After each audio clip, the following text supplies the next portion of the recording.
بسم اللہ الرحمن الرحیم۔ اسکول اور کالجز کے اندر قرآن مجید فرقان حمید پڑھایا جا رہا ہے، اور پچھلے کچھ عرصے میں ترجمۃ القرآن کے نام سے ایک مضمون بھی متعارف کروایا گیا۔ آج ہم دیکھتے ہیں کہ اسکول اور کالجز کے اندر جو قرآن پڑھایا جا رہا ہے اس کی کیا حالت اور اس کے کیا اثرات۔ دیکھیں، سب سے پہلے قرآن مجید فرقان حمید پڑھنے کے لیے ہماری جو سب سے بنیادی ضرورت ہے وہ ہے کہ ہمارا تلفظ ٹھیک ہونا چاہیے، یعنی جس کو ہم تجوید کے نام سے بھی ظاہر کرتے ہیں کہ ہمیں آواز کی اتار چڑھاؤ، صحیح آواز نکالنا، کہاں پہ رکنا اور کہاں پہ چلنا، اور کس طرح اپنی جو آواز ہے اس کو قابو میں رکھنا ہے۔ تو سوال تو یہ کہ کیا ہمارے جو ٹیچرز ہیں وہ اس قابل ہیں کہ یہ کام کر سکیں، ایک۔ دوسری یہ کہ یہ مضمون ترجمۃ القرآن کے نام سے متعارف ہے، کیا ہمارے جو ٹیچرز ہیں وہ اس قابل ہیں کہ وہ قرآن مجید کی زبان عربی کو سمجھ سکیں، اس کا ترجمہ اور اس کی وضاحت کر سکیں۔ یہ چاہے اسکول کے اندر ہے چاہے کالجز کے اندر، دونوں کے سامنے یہ سوال۔ اگر ہم دیکھیں ریاضی کے لیے ہم کیا کرتے ہیں، اسپیشلسٹ جو سبجیکٹ اسپیشلسٹ ہے وہ ریاضی کا ہونا چاہیے، انگلش کے لیے انگلش کا سبجیکٹ اسپیشلسٹ ہونا چاہیے، اسی طرح سائنسز کے ہیں، فزکس ہے، کیمسٹری ہے، کمپیوٹر ہے، اردو ہے، کوئی بھی مضمون ہے، ہم کوشش کی یہ کرتے ہیں کہ اس کا ماہر جو اس مضمون کا ہے نا اس کو ٹیوٹر کے طور پہ، ٹیچر یا لیکچرر کے طور پہ رکھا جائے۔ معذرت کے ساتھ ہمارے اسکول کے اندر تو ایسا کوئی رجحان نہیں، اور نہ ہی کالجز کے اندر۔ ہاں، جو اسلامک سٹڈیز پڑھاتے ہیں اسکول کے اندر وہی کیا کرتے ہیں، عام طور پہ ترجمۃ القرآن پڑھا جاتے ہیں۔ اگر تو ان کی جو بیک گراؤنڈ ہے، یعنی ان کی ایکسپرٹیز اس میں ہے کہ انہوں نے قرآن مجید خود سے کسی مدرسے سے یا کسی استاد سے پڑھا ہے کہ ان کی تجوید اچھی سی ہے، یعنی وہ ایک قاری ہے، اور پھر قرآن کی زبان عربی کو سمجھنے والے ہیں کہ وہ اس کا ترجمہ کر سکیں، اس کی وضاحت کر سکیں، پھر تو بات سمجھ میں آتی ہے۔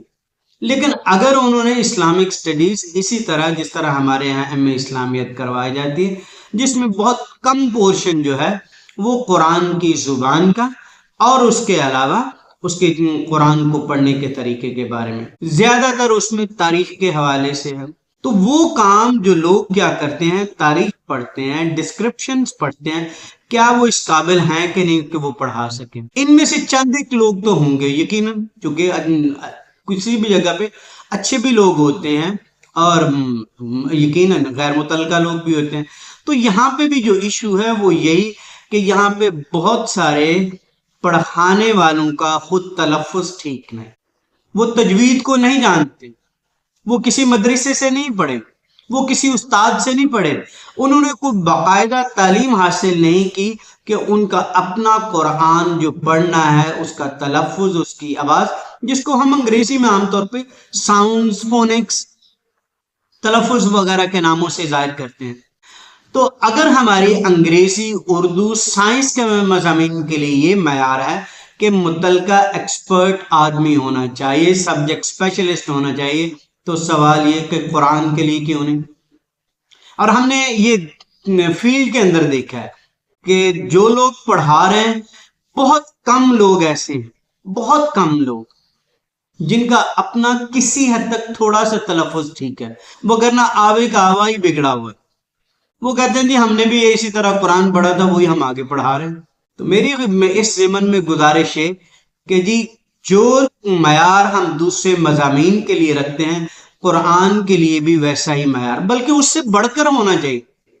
اس لیے کہ ایک مسلمان ہونے کے ناطے اگر ایک انسان کو قرآن پڑھنا نہیں آتا، وہ اس کو سمجھنا نہیں آتا، اس کی وضاحت نہیں کر سکتا، تو اس کی زندگی کا کیا مقصد؟ اس لیے کہ یہ جو قرآن ہے یہ میرے اور آپ کے لیے بلکہ پوری کی پوری انسانیت کے لیے ہدایت ہے،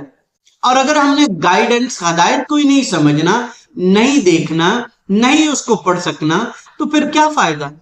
دیکھیں ہم اردو اور انگریزی میں کتنی غلطیاں نکالتے ہیں، تمہارا تلفظ ٹھیک نہیں، تم نے یہ آواز کو اونچا کر دی، یہ نیچے کر دیا، تمہاری ووکیبلری بہت کمزور ہے، تمہیں سینٹنسز کا نہیں پتا، گرامر کا نہیں پتا۔ تو یہی باتیں معیار قرآن کے لیے بھی ہونا چاہیے، بلکہ اس سے بڑھ کر ہونا چاہیے۔ اس لیے کہ مسلمان کے لیے قرآن سے بڑھ کے تو کوئی اور چیز نہیں، کوئی ایسا ہو سکتا ہے؟ ممکن بھی نہیں، تصور بھی نہیں۔ تو اس لیے ہمیں اسکول کے اندر ایک باقاعدہ سے قاری کی ضرورت ہے، جو کہ قرات بھی اچھی کرتا ہو اور اس کے ساتھ ساتھ وہ عربی زبان کو بھی جانتا ہو۔ وہ اس کے لیے بہتر تو یہی، جو فارغ لوگ ہیں مدرسے سے، ماشاءاللہ ہمارے بہت سارے مدارس ہیں، ان میں سے جو پڑھے لکھے لوگ ہیں وہ ان کو ہائر کیا جائے۔ انیشلی آپ چاہے ان کے لیے جو رسمی تعلیم ہے، جس کو ہم intermediate, B A, M A یا B S, M A, M Phil, P H D وغیرہ، وہ ذرا کم بھی رکھیں گے تو کوئی بات نہیں، لیکن اگر وہ جو دوسرا معیار ہے کم از کم بی ایس یا ماسٹر، وہ اگر اویلیبل ہے تو پھر تو بہت اچھی بات ہے۔ اور آہستہ آہستہ ان لوگوں کو، مدارس کے لوگوں کو بھی اپنے ساتھ انٹیگریٹ کرنا چاہیے،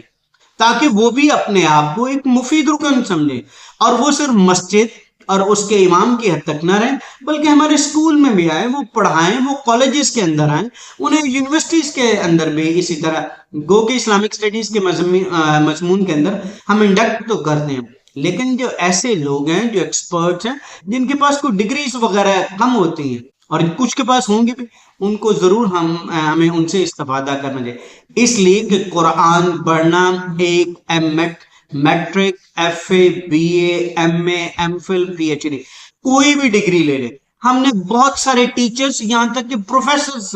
دیکھے ہیں کہ جن کو صحیح پڑھنا نہیں آتا، یعنی تلفظ ٹھیک نہیں، اور پھر قرآن کی جہاں پہ ترجمہ یا تشریح عربی کوئی نہیں بھی جانتے، اس کی تشریح کیا کریں گے؟ ہم تو اردو پڑھ لیتے ہیں، چلیں جی اس کا اردو میں ترجمہ پڑھ لیں، اس کی اردو میں وضاحت کر سکیں۔ تو اس لیے اس ضمن میں ہمیں وہی معیار رکھنا چاہیے، بلکہ اس سے بہتر قسم کا کہ ہم قرآن کے ٹیچرز کو ہائر کریں پورے کے پورے سکولز کے اندر۔ اور وہی چیز اگر تو کالج لیول پہ ایک بندہ جو ہے وہ اپنی عربی ظاہر کرتا ہے، اس کی اچھی گرپ ہے، وہ پڑھنا جانتا ہے، تو اس کا مطلب وہ مدارس سے فارغ ہے تو ٹھیک ہے، آپ اس کی رسمی تعلیم کے ساتھ ساتھ اس کو ہائر کریں۔ لیکن میں نے جس طرح پہلے بھی گزارش کی، اگر وہ M A, M Phil, P H D in Islamic studies ہے اور اب کسی استاد سے نہیں پڑھا، کسی مدرسے سے نہیں پڑھا، تو ایسے بندے کا جو پڑھنے کا انداز ہے نا قرآن یعنی تجوید کے ساتھ، وہ بالکل قابل قبول نہیں ہوگا۔ تو اس لیے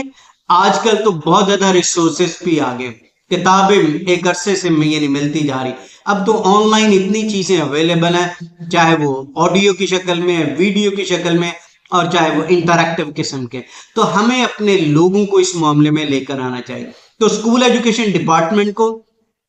اپنا جو پورٹ فولیو، ایک تو اسے یہ کہ ایسے ٹیچر ہائر کریں جو کہ متعلقہ چیز کے ایکسپرٹ ہو، یعنی قرآن کی زبان کے، قرآن کی تجوید کے، اور اس کے ساتھ قرآن کے ترجمے وغیرہ کو سمجھنے والے۔ اور دوسرا یہ کہ اپنے ویب سائٹ کو استعمال کریں،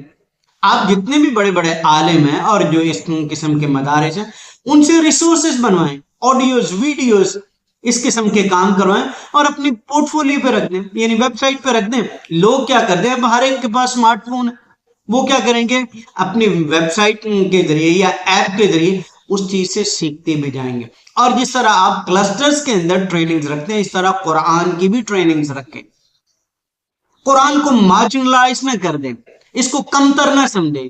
اس کو بالکل سائڈ پہ نہ کر دیں۔ ماشاءاللہ ہماری پچھلے کچھ عرصے میں ترجمہ تو القرآن ہے، جو کہ ایک بہت اچھی کوشش ہے، حالانکہ گو کہ پہلے بھی ہوتا تھا، لیکن وہ بالکل چند ایک صورتیں ہوتی تھیں، ان کی جناب آپ زبانی یاد کر لیں یا پھر ان کا ترجمہ، وہ کسی کو آتا تھا کسی کو نہیں آتا، جس طرح اسکول یا کالج جانے کے بعد اکثر لوگ بھول جاتے، تو کچھ کو یاد بھی رہتا ہوگا۔